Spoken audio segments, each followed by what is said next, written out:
Good evening, traveler. You've arrived at the right place, where time slows and stories drift among the leaves.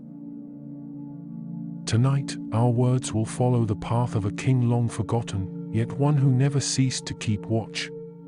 We'll step into the northern forest, where Thranduil, the enigmatic elven king of the woodland realm, kept his people safe while the world busied itself with louder wars in distant lands. There, among ancient roots, an invisible battle was fought, and won, in silence. This is a tale of watchful eyes, of light-footed steps, of elven resilience wrapped in mystery, where even the trees seem to know more than they reveal. It's an invitation to discover what happens when a king chooses to protect rather than to be seen. If this forest ever calls your name, even in dreams, don't forget to like this video, subscribe to the channel, and leave a thoughtful comment below. It helps YouTube understand that more travelers like you are searching for bedtime stories for adults, touched by epic magic. Now, we can already hear the murmured secrets. Night approaches, and with it, the ancient presence of a power no one dared to name. And far in the north, a king who never sleeps begins to hear the silence shifting.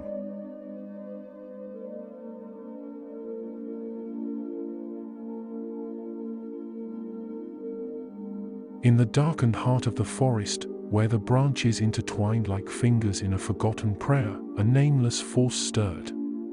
A cold dampness seeped into the bones, like a presence unseen, yet unmistakably felt. They said he was a sorcerer, an ancient spirit, a spectre cloaked in flesh and secrets. But no name was spoken aloud. Most men simply called him the Necromancer. And it was there, in Dol Guldur, a ruined stronghold in the southern forest, that this invisible being drove its roots. No songs were heard in those parts.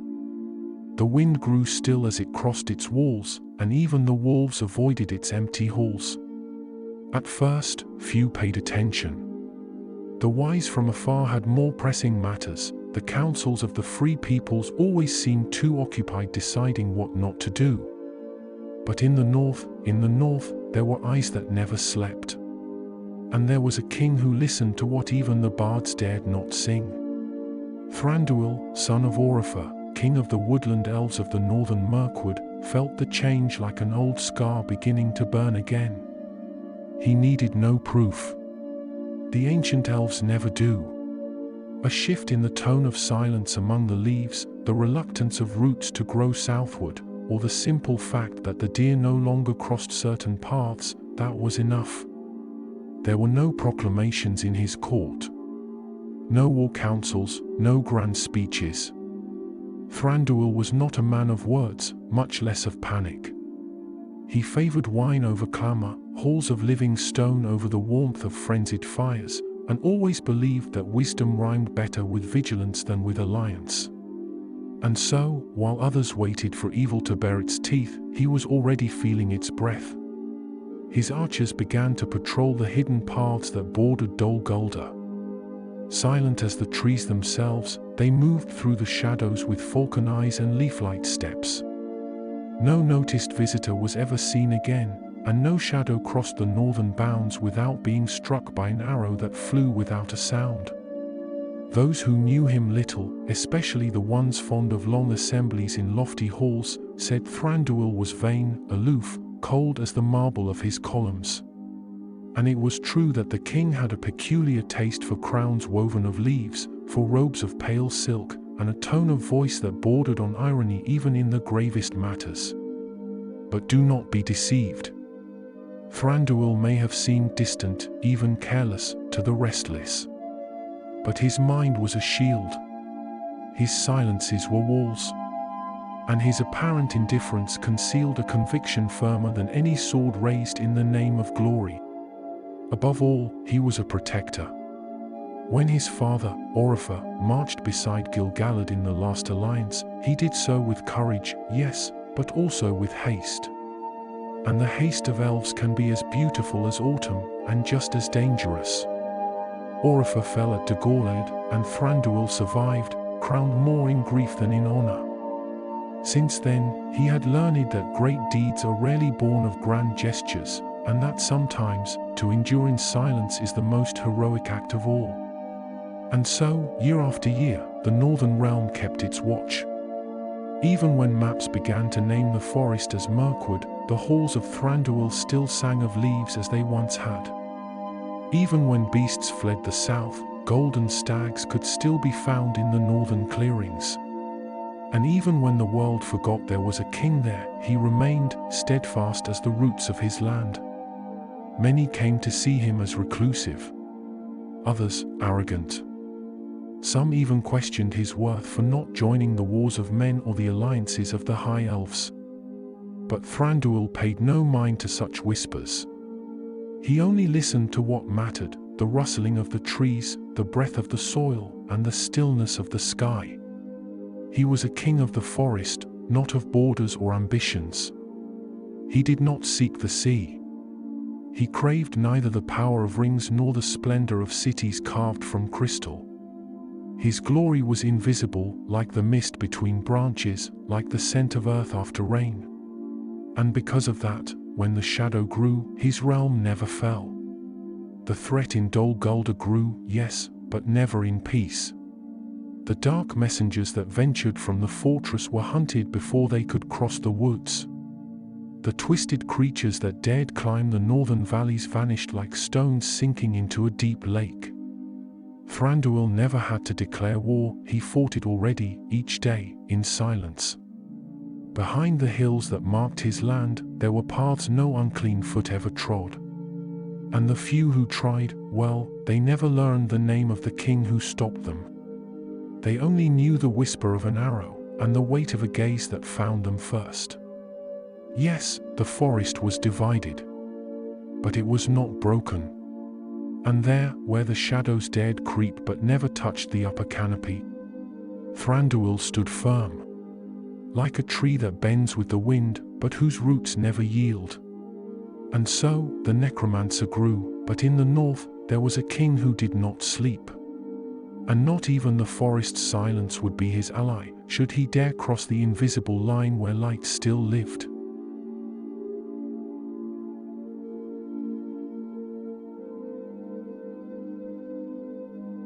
They say the forest understands time better than the elves themselves. It knows, for instance, that the retreat of a shadow is not always its death. Sometimes, it's merely a new move in the world's ancient game of chess. When the year 2941 of the Third Age arrived, the Necromancer finally abandoned Dol Guldur. It was a relief for those who lived far away, who raised their cups in celebration and sang songs that rang out like triumphs. Some said the danger had passed, that the shadow had lifted, and that it was time to rest one's eyes, perhaps even loosen the belts of the watch. But not Thranduil. The king of the forest never celebrated too soon. And his eyes, which had seen far too much of the world, did not trust the silence coming from the south. For he knew that some absences weigh more than presence itself. And that there are silences that sound like traps. And so began what many would later call the Forgotten Vigil. An era with no declared war, but no peace either. A season as long as the roots of ancient oaks, marked not by grand deeds, but by an effort both constant and unseen. Sentinels were stationed in places no one knew held paths. Silent elves, some as old as the forest itself, moved like mist between the trunks, alert to every strange mark on the ground, every broken branch that should not have been. Thranduil's maps showed more than just roads, they mapped the scent of moss, the cycles of hunting, the frequency of the winds. And with that knowledge, he built his network of hidden eyes. Year after year, nothing seemed to happen. And yet, no one dared to call it peace. Birds no longer sang the same in the south. Deer came up from the valley with eyes more wide and wary. And on nights when the moonlight was faint, the branches seemed to shiver slightly, as if the forest itself breathed more cautiously. It's just the season, some travelers said when they noticed the change. perhaps the cold. But in the north, seasons were merely excuses for those who didn't listen closely. Meanwhile, Thranduil remained as he was. Those who visited his court always saw the same king, serene, ethereal, with long golden hair and light linen robes, even when the wind roared from the east. He received guests rarely, and when he did, it was with measured words and a gaze that seemed to pierce through the halls. "No news?" some would ask. "No," he would reply, with a faint smile. "And that is news enough." His people did not complain. Unlike what the southern realms claimed, the forest elves did not yearn for glory. They longed for continuity. They wanted their trees to remain upright, their children to know the names of the stars, their paths to remain sacred. It was during this time that a kind of quiet wisdom took root among the northern elves. Not a doctrine, nor a written code. More like a way of walking, of breathing, of gripping the bowstring without letting go. It was a kind of heroism without fanfare, where the arrow was as important as the eye that loosed it. The stories of this era are not often told. And perhaps that's what makes them the truest. It was said, for instance, that there was a watchman named Lager, who for 83 years remained in the same stretch of forest, moving only with the changing of the seasons, always alert to the faintest sound of gravel. His name does not appear in the records of kings, but those few who passed him never forgot the steadiness in his eyes as he watched the night. And there was Thranduil, an archer with long fingers and eyes dark as wet branches, who claimed to speak with owls, and know, through them, when enemies whispered. "Do you see them?" someone once asked. "No," she replied. "But the forest feels them." These were the sentinels of the border that no one saw. While the realms of men concerned themselves with roads and treaties, Thranduil upheld what few even knew existed, a living shield between the shadow and the north. He was not an easy king to understand. He neither sought counsel nor offered it. He kept cordial ties with Lothlorien, but made no promises. His communication with Galadriel and Celeborn was so old and restrained, it seemed made of wind and leaves. Most men of the south believed Thranduil was an isolationist, and they were right, to a degree. But it was isolation born of wisdom, not pride. He knew alliances could be fragile, and that walls might be necessary. And above all, he knew the enemy often strikes when the world is looking elsewhere. That is why he did not lower his guard even after the Necromancer's departure. He felt, in his bones, in the roots, in the dreams that sometimes disturbed the oldest among them, that the shadow still lingered. And that when it returned, it would come stronger, more scattered, more ravenous. The years kept passing. And to the rest of Middle-earth, Thranduil remained nearly forgotten. But within the northern Mirkwood, his name was spoken with reverence. He was the king who kept the edge of the wild alive. The one who said no when others said enough already. The one who believed that a drawn bow is better than a sheathed and forgotten sword. And the silence, the silence. That became his sharpest weapon. In the forest, no trumpets were heard. But light footsteps, calm voices, and leaves moving like veils across the earth. The elves trained in silence. The paths were redrawn with every season. The rivers were watched. Even the stones had names known by the guardians. And in the midst of it all, the king. Seated upon his throne of gnarled roots and dappled light, he did not grow older, only deeper. His crown of leaves changed with the seasons. In autumn, red branches. In winter, dry pine cones and silver. In spring, fresh buds still fragrant with dew. And in summer, his crown was nearly invisible, as if light itself had chosen him. And so time went on. The world turned, wars rose and fell, but in the north, the forest breathed with a tightened chest. There were still shadows on the horizon. And a king who never trusted what arrived too quickly.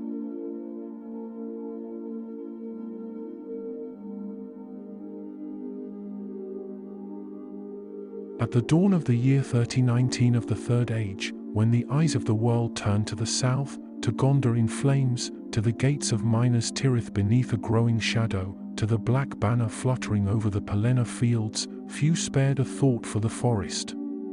But Sauron, the Dark Lord, had not forgotten. He knew well the value of roots.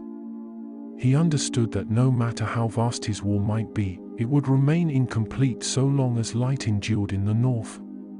And among all the remaining lights, one troubled him more than the others, the one that endured in silence, Thranduil, king of the northern Mirkwood.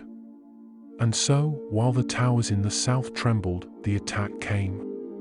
It was not preceded by black clouds, for those had already covered the sky many days before. Nor was there warning in horns or cries. The shadows simply began to move. They came through ancient tunnels, through forgotten trails, through split roots and dry beds of long-vanished rivers. They did not march as organized armies, but as swarms, orcs, wargs, hill trolls, and misshapen creatures that seemed to have risen from the desecrated soil beneath Dol Guldur. They believed the forest would be easy to cross, and discovered how wrong they were. Thranduil did not wait for war to knock at his gates. He was ready, as he had always been. His archers already knew every shadow, every trunk, every crease in the terrain. They did not await orders, they moved as part of the forest itself, with moss-soft steps and eagle-eyed precision. When the invaders entered the northern regions, the forest did not greet them with shouts, but with silence. And then, one by one, the arrows began to fall. They did not come from one place. They came from everywhere. It was as if the forest itself were firing. The trees seemed to shift gently, as if making way. Branches guided the archers.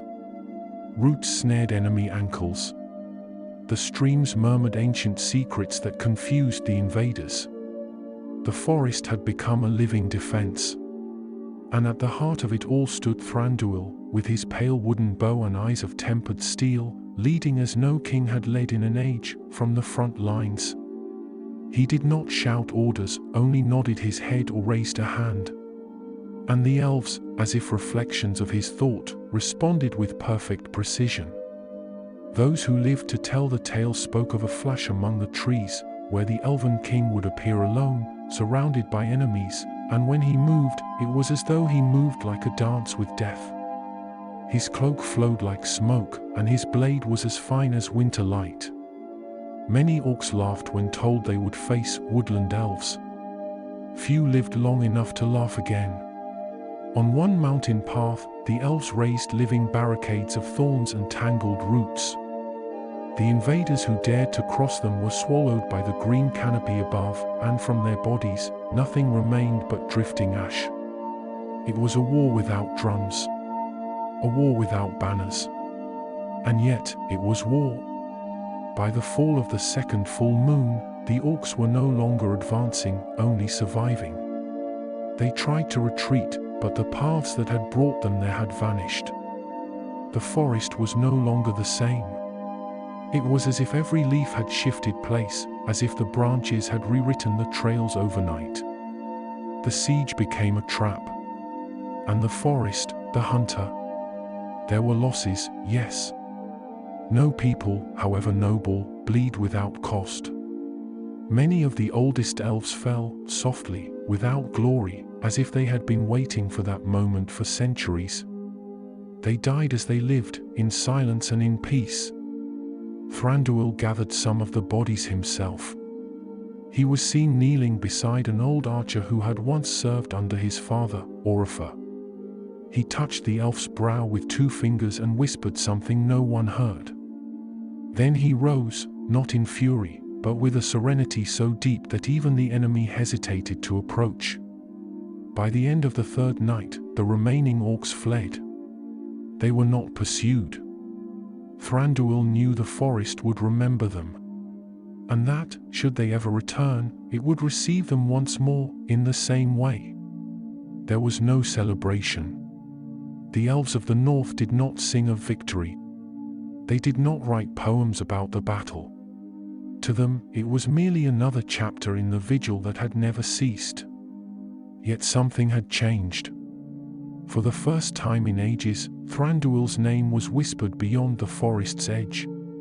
Messages reached Lothlorien and Imladris, recounting the fierce resistance of the woodland realm. And in certain halls of stone, some began to understand that the king once thought isolated had, in truth, been the wall that held the north. And so, in the year when war erupted across Middle-earth, part of it was won without trumpets, without alliances, and without many even noticing. But in the heart of the living forest, the king with the weightless crown and the timeless gaze knew the light had endured. And it was far from fading.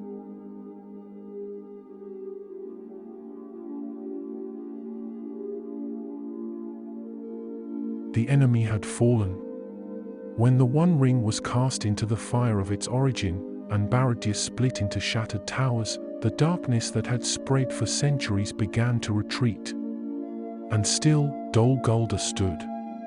Like the lingering echo of a cry long since silenced, the dark fortress in the southern woods still cast its shadow over the canopy. The creatures that dwelled there seemed disoriented, like ants whose queen was gone, yet they continued to prowl, to lurk, to spread fear. Thranduil knew this was unacceptable. For centuries, he had tolerated the dark presence out of necessity, prudence, and strategic wisdom. But now, with the Dark Lord defeated, there was no longer reason to wait.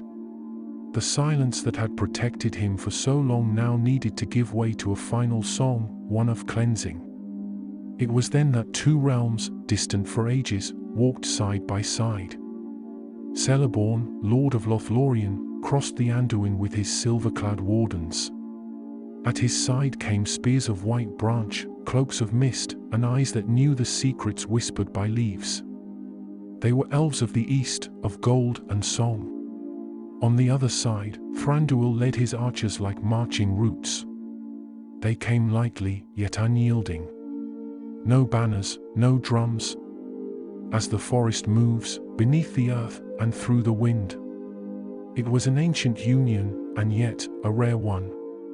Thranduil and Celeborn were not rivals, but neither did they often share the same path. One was of refined light and the wisdom of books. The other, of living stone and silence. And yet, they now fought for the same truth, that the forest needed to breathe again. That its roots could no longer feed on fear. There was no long exchange of words. Only a look between kings who knew what had to be done. And then, Dol Guldur was surrounded. This was not a war as men understood it. There was no formal siege, no marching assault. It was as if the forest around the fortress had shrunk into a mortal embrace. The invaders of old, trolls, lesser wraiths, spiders descended from the line of Ungoliant, tried to resist, but the light now came from both sides. Thranduil sought no vengeance. He simply advanced.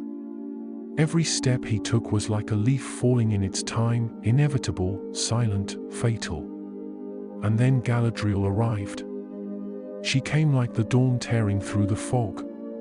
The forest itself seemed to quiet as her feet touched the darkened ground. The few enemies still standing fled without looking back. It is said she did not raise her hand. She only spoke. Ancient words, in a tongue older than the mountains. Words the trees understood, the stones recognized, and the rivers carried like a blessing. And Dol Guldur, which for so long had been a nest of fear and death, collapsed without resistance. Its towers crumbled like wet sand. Its dungeons cracked in silence. The shadow that rose from it was consumed by a purifying light. Galadriel turned and left as she had come. Celeborn stayed only a little longer, just long enough to look northward and say, in a measured voice, "That which endured without aid deserves more than songs. But still, let it be sung one day, in honor of the forest that did not fall." Thranduil said nothing. He merely nodded. He remained there until the final stone block sank into the earth. His gaze was that of one who sees an old enemy fade, with the same quiet sorrow as a tree letting go of a withered leaf. Then he returned. The way back was silent. Not from grief, nor from fear, but from reverence. The elves who walked with him knew what had been achieved, with firmness, vigilance, and persistence. The forest felt lighter. The wind sang once more through the branches. Some birds, absent for decades, returned with shy wings. And Thranduil, as he had for millennia, withdrew. His throne awaited him, carved in living stone beneath a canopy of roots and filtered light. He sat, as always, in silence. But something new lingered in the air. A whispered promise woven between the trees that the forest would breathe again. Dol Guldur had fallen. But Thranduil did not raise his voice. For those who keep watch for centuries learn that true triumph is the one that needs no telling, only feeling, like the breeze that passes through a land finally set free.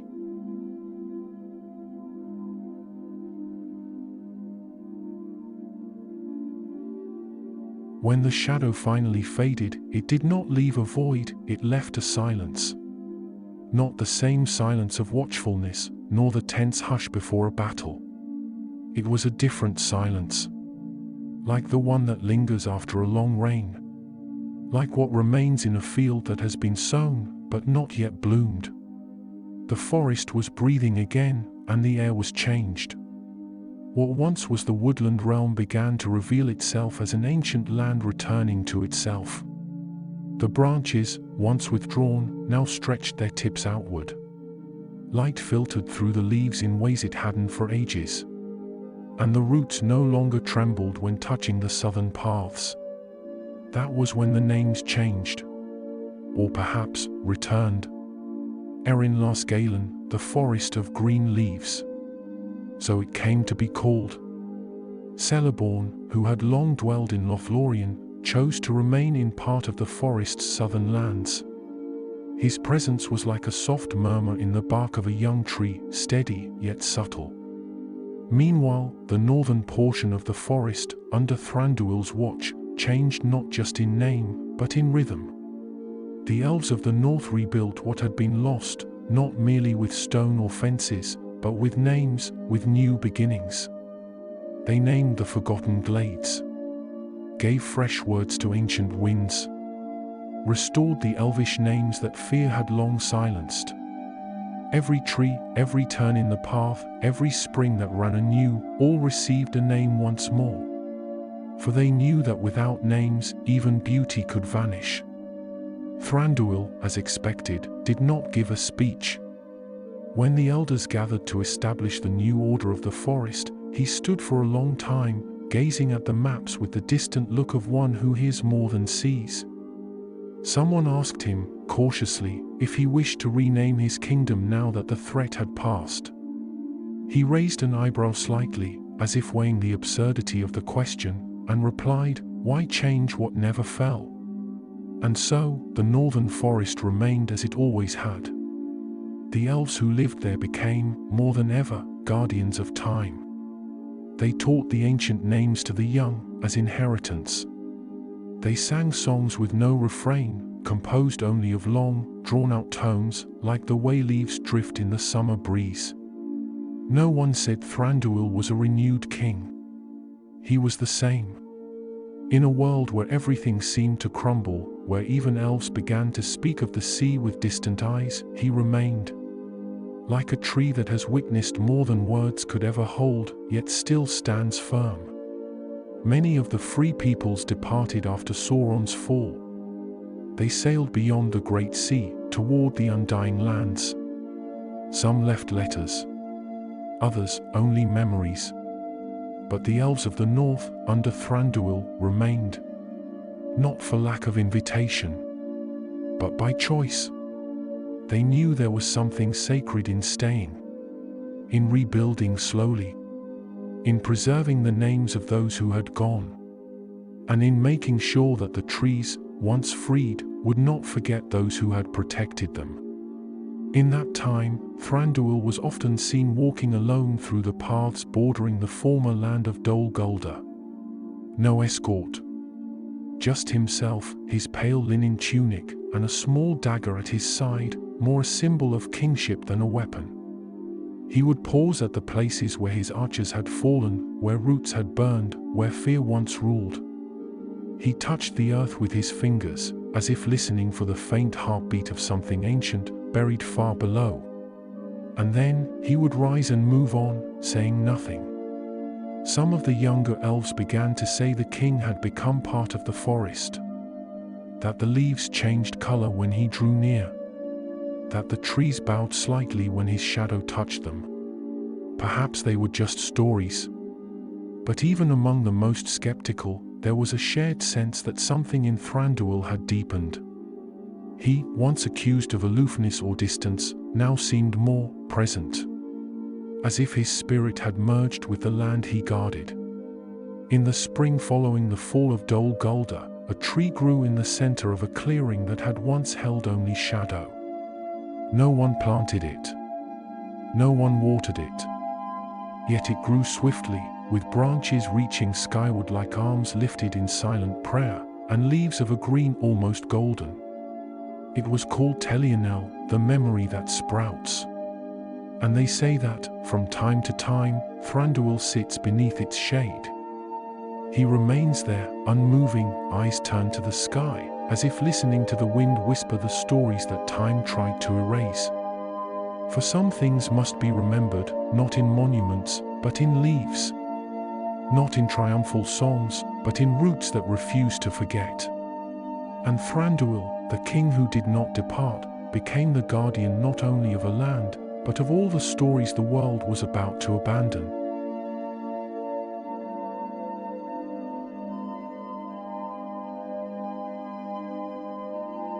The world had changed. Not suddenly, nor with a great roar.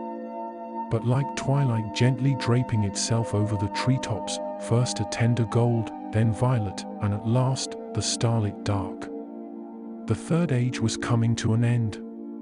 The rings had been destroyed. Sauron undone. The White Council scattered. The great cities of the elves quieted their halls. And one by one, the ships set sail from the western shores. Middle-earth endured, but something in it had grown thinner. As if the veil between what is and what was had become more delicate. And many began to hear the call of the sea. Yet in the north, beneath the ever-renewing leaves of Erin Lasgalen, Thranduil still remained. Out of love for what could still be protected.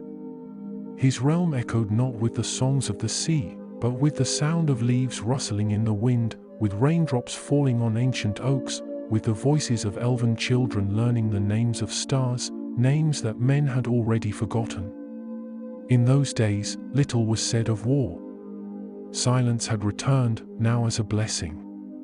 Thranduil began to walk more often along the borders of his realm. One morning, he was seen on a moss-covered hill, where rested 3 tombs of ancient elves. He sat there alone for an entire day, simply listening.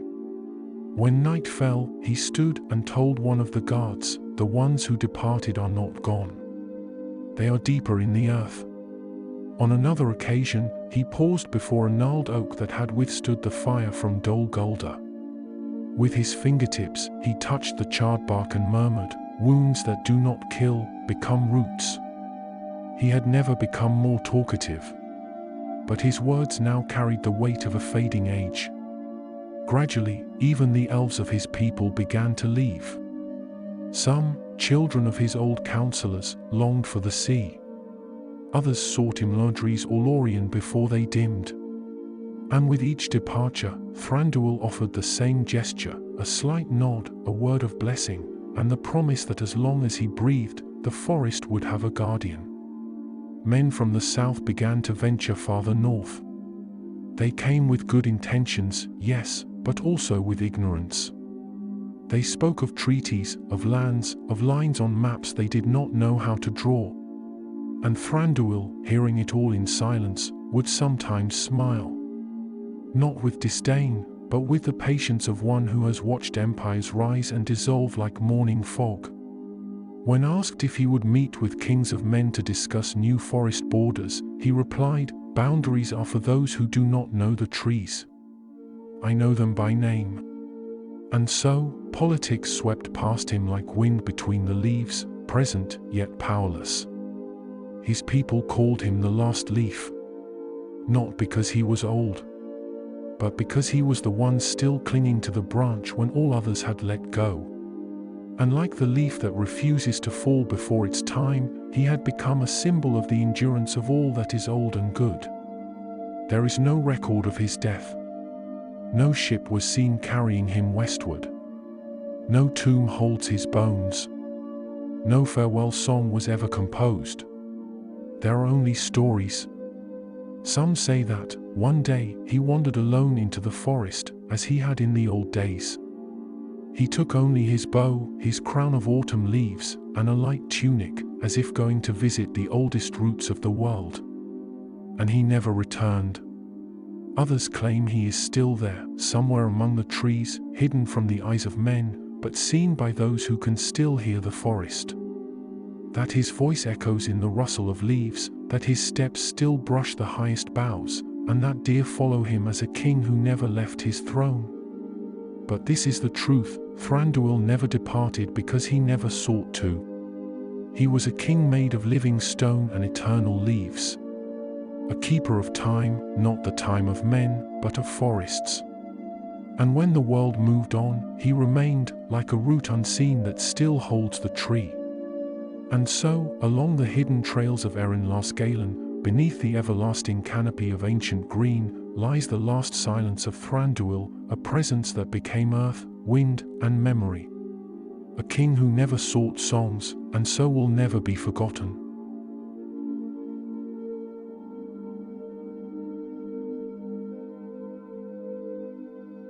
Now, cradled in the warmth of hope born from this gentle triumph, imagine yourself lying beneath the ancient trees, with the damp scent of moss and the slow dance of leaves swaying in the breeze. The mist drifts in like a subtle blanket, and even the elves who guard the walls have closed their eyes, trusting the night. Let your breath follow the forest, long, light, and serene. Surrender to rest, and to the peace of dreams that have finally found their home.